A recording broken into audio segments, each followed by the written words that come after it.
Well domestic वनडेर्स में हर दिन ऐसा नहीं होता कि बोर्ड पर 250 प्लस का टोटल लगा हो और आप उसको डिफेंड ना कर पाए। लेकिन अगर लोकेश बाम 8वें नंबर पर आकर बैटिंग करते हैं तो कोशी की कोशिश को पूरी तरह से नाकाम कर देते हैं। हाँ, कोशी ने बहुत कोशिश करी कि यार लोकेश बाम को अब रोका जाए, बट वो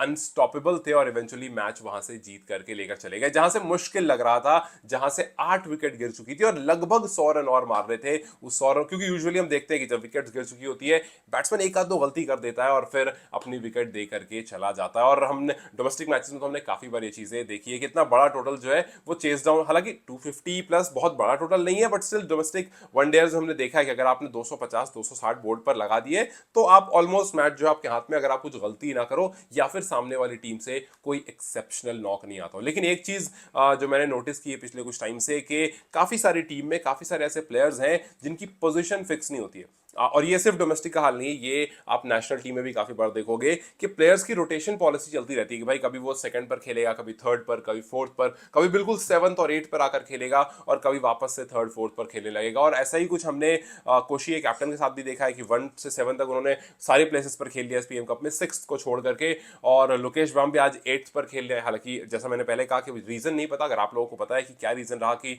जो बंदा ओपन कर रहा था वो 8 पर आया, मुझे रीजन जरूर बताना। एंड खैर अगर आगे बढ़े तो आज जैसा जब बैटिंग कर रहे थे, ऐसा लग रहा था कि 100 मतलब बहुत मुश्किल होगा, बिकॉज आप देखो संदीप जोरा आउट हो गए थे, आपका 154 पर 6 डाउन हो चुके थे। फिर इवेंचुअली जब अमर रौतेला आउट हुए तो 164 पर 8 विकेट गिर चुकी है आपकी, 164 बोर्ड पर लगा हुआ है। और फिर उसके बाद लोकेश बाम आकर के कुछ मैजिकल परफॉर्मेंस देते हैं। पहले कोशी ने बैटिंग करी, 254 का टोटल बोर्ड पर लगाया। और जैसा मैंने कहा कोशी के स्किपर जो है वो अपना कॉन्टिन्यूस वो जो बैटिंग का रोटेशन वाला हिसाब किताब है उनका, वो चलता रहा। और ऐसा लग रहा था कि मतलब एक जैसे मैंने कहा कि 1 से 7 तक वो सारी पोजीशन पर खेल चुके हैं और वो वो टेस्ट कर रहे हैं कि मैं कौन सी पोजीशन पर ज्यादा अच्छा हूँ या क्या। I mean I don't know कि what is going inside the dressing room या फिर what's the discussion going on, because ये चीजें निकल कर नहीं आती डोमेस्टिक मैचेस में। आप इतना न्यूज फॉलो भी नहीं कर पाते तो आपको एक्जैक्टली बैकग्राउंड इन्फॉर्मेशन नहीं होती, और यहाँ रह करके वहाँ की बैकग्राउंड इन्फॉर्मेशन कलेक्ट करना डोमेस्टिक मैचेस की थोड़ी सी मुश्किल है। सो यस, इन्फॉर्मेशन के मामले में यहाँ पर थोड़ा सा कमी जरूर है मेरे अंदर, बिकॉज डोमेस्टिक की इन्फॉर्मेशन यहाँ तक पूरी तरह से आ नहीं पाती। खैर कोशी ने बैटिंग की, 254 बोर्ड पर लगाया, चिराग शाह 24 पर गए और उसके बाद शाकिब हक जो है वो 68 रन, एक और हाफ सेंचुरी लगाकर गए। अगर आप कोशी की बात करोगे तो पीएम कप में कोशी के सिर्फ 5 ऐसे बैटर्स हैं जिनके पास 2 हाफ सेंचुरी है, उसमें से एक नाम शाकिब हक का भी है और उन्होंने back to back half century लगाई। उसके बाद आयुष ने 34 किए थे, सुजान ने 33, मतलब आप ऊपर से देखते होगे तो ठीक ठाक 30s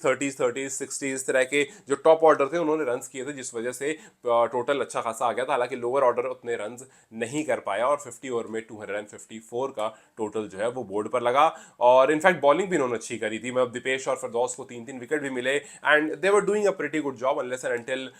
लोकेश बाम आकर के एक अमेजिंग नॉक खेल जाते हैं। अगर आप एपीएफ की तरफ देखते हो तो एक फिर से एक वही निराशा कि आसिफ शेख जो है वो एक कम स्कोर पर 5 रन पर आउट हो गए। आयुष्मान ने भी ज्यादा कुछ खास किया नहीं, वो 0 पर ही चले गए। और दीपक बोरा 36 रन और रोहित ने 61 किए। सो रोहित और संदीप जोरा के जो रन थे, संदीप जोरा ने 30 रन किए और रोहित ने 61 रन किए। तो यहाँ पर जो पार्टनरशिप आई, इस पार्टनरशिप की वजह से थोड़ा सा आप आगे जरूर गए और फिर बचा कुचा काम जो था वो लोकेश बाम करके निकल गया। अब एक प्रॉब्लम जो हमने काफी बार देखा है नेपाल प्लेयर्स के साथ खास करके, जैसे जैसे लोकेश बाम की आप बात करो, अब लोकेश बाम ने 8th पोजीशन पर आकर के 80 85 रन मार दिए, तो अब आप ये सोचोगे कि यार मतलब और तेज खेला, मतलब ऐसा नहीं कि धीरे धीरे मारे। 84 रन जो किए हैं वो 54 बॉल्स में किए हैं, 150 से ऊपर का स्ट्राइक रेट रहा है। तो कोई भी अगर पहली बार देख रहा होगा तो सोचेगा कि यार अच्छा फिनिशर है, बढ़िया फिनिशर है। और फिर आप इवेंचुअली इनको हो सकता है कल को आप नीचे ही खेलते हुए देखो, हो सकता है आप इनको नीचे देखो और 3 4 मैच बाद हो सकता है आप मिडिल ऑर्डर में देखो या फिर वापस से आप एज एन ओपनर देखो। तो एक प्लेयर की पोजीशन को लेकर के मैंने पिछले एक साल में ये चीज नोटिस की है नेपाल क्रिकेट में कि वहां पर काफी ज्यादा एक्सपेरिमेंट होता है पोजीशन को लेकर के। वाकई इतने एक्सपेरिमेंट होते हैं जितने यूजुअली होने नहीं चाहिए, और हमने मतलब यूजुअली अदर टीम्स में ये चीज बहुत ज्यादा नहीं देखी है। आई अंडरस्टैंड कि जब डोमेस्टिक मैचेस होते हैं मल्टीपल टीम्स होती है और नेशनल साइड जो होती है उसमें सबकी पोजीशन फिक्स होती है, बट हमने नेशनल साइड में अगर आप ध्यान रखो तो हमने नेशनल साइड में भी बहुत ज़्यादा चेंज होते हुए देखे। हमने गुलशन को बहुत बार बिल्कुल डाउन द ऑर्डर आते हुए देखा है, बहुत बार हमने अप द ऑर्डर आते हुए देखा है। सो काफ़ी बार ये जो पोजिशन वाला जो शफलिंग है ना, मुझे लगता है कि कहीं ना कहीं इस वजह से भी नेपाल क्रिकेट जो है वो काफ़ी बार काफ़ी हैम्पर कर जाती है। खैर अच्छी बात यह है कि रोहित पौडेल के बैट से रन आए, और रोहित पौडेल को लेकर के मैंने पिछले मैच में पिछले वीडियो में भी कहा था कि रोहित ने इससे पहले भी जब रन्स नहीं कर रहे थे और जब एनपीएल में उनके रन्स आए थे तब बीच में ऐसा लगा थोड़ा सा कि डाउनफॉल आया है, बट गुड टू सी कि वो वापस से रन्स करने लगे, बिकॉज रोहित एक वो नाम है, मैंने पहले भी कहा कि कप्तानी को लेकर के खास करके जिस तरह से वो बॉलर्स को यूज करते हैं वहां पर सवाल जरूर आया, और जिस तरह से वो कप्तानी वाली जो मोटिवेशनल और इंटेंशन होती है उस पर काफी बार रोहित को लेकर के सवाल जरूर उठाए कि यार हारने के बाद भी आप you just can't be like कि it was a learning for us, because कब तक आप सीखते रहोगे। तो यस, इन चीजों पर क्वेश्चन जरूर आया, बट रोहित की जो बैटिंग है वो वहां पर काफी अच्छी है, वहां पर काफी स्ट्रांग है, और वहां पर यस इंप्रूवमेंट तो हर दिन आपको करनी होती है, लेकिन वो एक जगह है जहां पर आप रोहित पर भरोसा कर सकते हो। और पिछले कुछ मैच से जब रन नहीं आ रहे थे तो कुछ लोगों ने सवाल उठाए कि यार इनको टीम से बाहर करो, लेकिन फिर रोहित ने पिछले मैच में स्कोर किया, यहां पर भी स्कोर किया, एंड शोड के वो इस पर्टिकुलर टीम के, नेपाल के नेशनल टीम के one of the most important batter है। आप इनको बस यूं ही 2-3 डोमेस्टिक मैच में रन आने की वजह से बाहर नहीं करोगे, और आज एक बार फिर से रन करके बताया कि नहीं, ही इज स्टिल हेयर